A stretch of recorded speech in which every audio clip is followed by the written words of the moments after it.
नमस्कार दोस्तों। रिपोर्ट्स और इंडिसेस ये एक ऐसा टॉपिक है जो अक्सर आपकी तैयारी में एक मुश्किल की तरह सामने आता है ना? लेकिन सच तो ये है कि हर एग्जाम में, चाहे वो एसएससी हो, यूपीएससी हो या रेलवेज, यहाँ से 2 से 3 सवाल पक्का आते ही आते हैं। आज के इस सेशन में हम इस टॉपिक को ऐसी स्ट्रैटेजी से समझेंगे कि आपके ये मार्क्स कहीं नहीं जाएंगे, इसकी गारंटी है।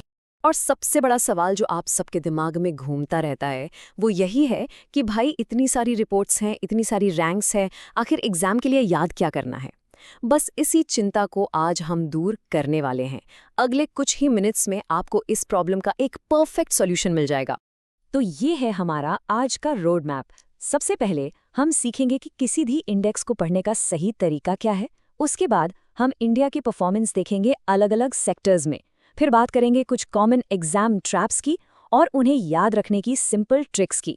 और हाँ, एंड में आपके लिए एक फाइनल रिवीजन चीट शीट भी है। तो चलिए शुरू करते हैं। देखिए, किसी भी इंडेक्स की रैंक को रट्टा मारने से पहले ये समझना जरूरी है कि इस टॉपिक से सवाल बनता कैसे है। आइए एक क्वेश्चन का कह सकते हैं पूरा पोस्टमार्टम करते हैं। देखिए, किसी भी इंडेक्स से जुड़े सवाल में बस ये 4 चीजें ही इंपॉर्टेंट होते हैं। पहला, द इश्यूअर यानी रिपोर्ट जारी कौन कर रहा है। दूसरा, द टॉपर यानी नंबर 1 पर कौन सा देश है। तीसरी चीज, इंडियाज रैंक, हमारा देश कहाँ है। और चौथा, द टेल एंडर यानी आखिरी नंबर पर कौन है। जैसे ग्लोबल फायर पावर इंडेक्स 2025 को ही ले लीजिए। इसको जारी करता है ग्लोबल फायर पावर, टॉपर है अमेरिका और इंडिया की रैंक है 4th। सिंपल।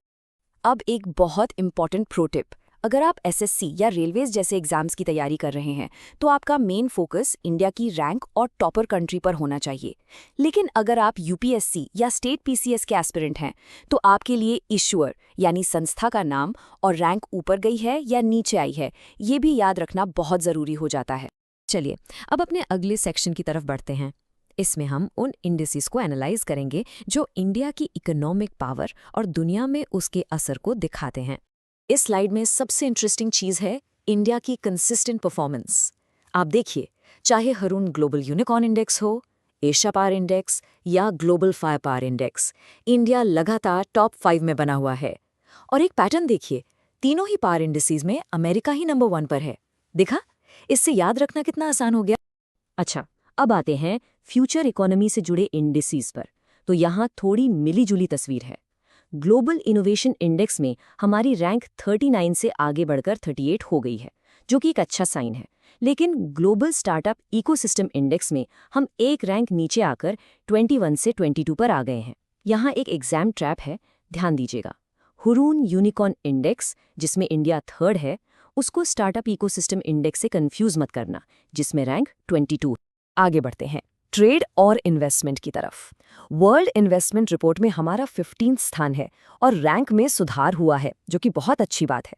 लेकिन इसके बिल्कुल उलट वर्ल्ड कॉम्पिटिटिवनेस और वर्ल्ड टैलेंट रैंकिंग दोनों में ही हमारी रैंक गिरी है। एक और चीज नोटिस करने वाली है, ये दोनों ही रिपोर्ट्स आईएमडी जारी करता है और इनमें अक्सर स्विट्जरलैंड ही टॉप पर रहता है। अब हम अपने तीसरे टॉपिक की तरफ चलते हैं, जो है एनवायरनमेंट और सोशल वेलफेयर से जुड़े इंपॉर्टेंट इंडिसेस। ध्यान दीजिएगा, यहाँ जो डेटा है ना, वो आपके मेंस एग्जाम में आंसर राइटिंग के लिए भी सोने पे सुहागा है। एनवायरनमेंट से जुड़े इंडिसेस में हालात थोड़े चिंताजनक हैं। क्लाइमेट रिस्क इंडेक्स में हम 6th नंबर पर हैं, जिसका मतलब है कि हम बहुत हाई रिस्क जोन में आते हैं। एनवायरमेंटल परफॉर्मेंस इंडेक्स यानी ईपीआई में हमारी रैंक 176 है, जो काफ़ी नीचे है। यहाँ एक ट्रैप अलर्ट है। क्लाइमेट चेंज परफॉर्मेंस इंडेक्स, जिसे सीसीपीआई कहते हैं, उसमें पहली 3 रैंक्स खाली रखी गई हैं और डेनमार्क 4थे नंबर पर है। एग्जाम में ये पॉइंट आपको कंफ्यूज कर सकता है। लेकिन अब एक बहुत अच्छी खबर, ह्यूमन डेवलपमेंट इंडेक्स यानी एचडीआई, जिसे यूएनडीपी जारी करता है और जो कि एक बेहद ज़रूरी इंडेक्स है, इसमें इंडिया ने 4 रैंक्स का ज़बरदस्त सुधार किया है। अब हमारी रैंक 134 से बेहतर होकर 130 हो गई है। ये एक बहुत बड़ी उपलब्धि है। सोशल सिक्योरिटी के मामले में भी कहानी थोड़ी मिक्स्ड है। वर्ल्ड हैप्पीनेस इंडेक्स में हम 126 से सुधरकर 118 पर आ गए हैं, जो कि खुशी की बात है। लेकिन दूसरी तरफ ग्लोबल पेंशन इंडेक्स में हमारी रैंक 48 से गिरकर 52 हो गई है। और सबसे ज़रूरी बात यह है कि इस इंडेक्स में इंडिया आखिरी स्थान पर है। कुछ चैलेंजेस अभी भी काफ़ी बड़े हैं। भुखमरी, जेंडर गैप और प्रेस की आज़ादी।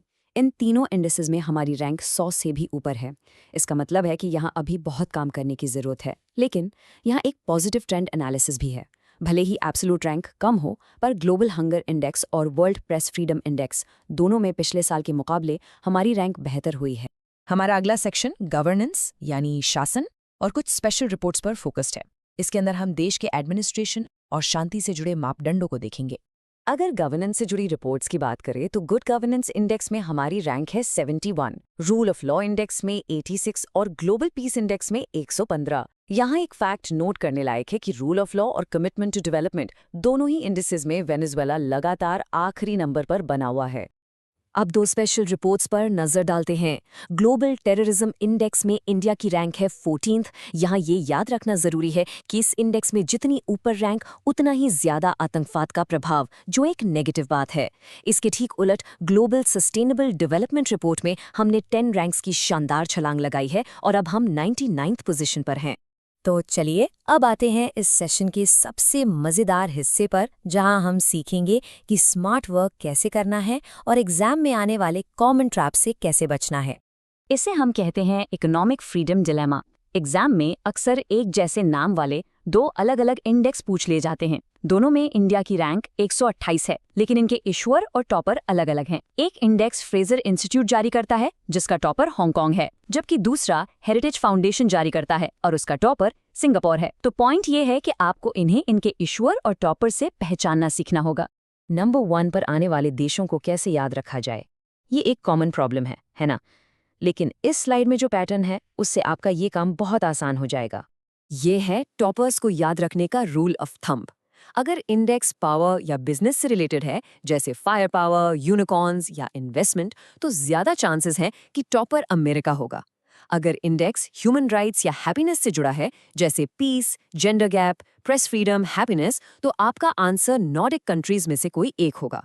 और अगर इंडेक्स एफिशिएंसी या इनोवेशन से रिलेटेड है, जैसे कंपेटिटिवनेस, टैलेंट, इनोवेशन, तो नंबर 1 पर स्विट्जरलैंड होगा। ये ट्रिक एग्जाम में ऑप्शंस एलिमिनेट करने में आपकी बहुत मदद करेगी। और अब हम आ चुके हैं अपने अंतिम लेकिन सबसे ज़रूरी सेक्शन पर, यानी फाइनल रिवीजन।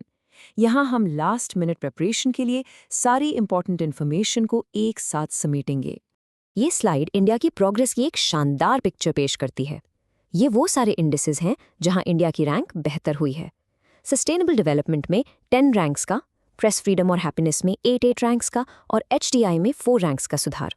ये सारे पॉइंट्स मेंस एग्जाम में आपके आंसर को और भी पावरफुल बना देंगे।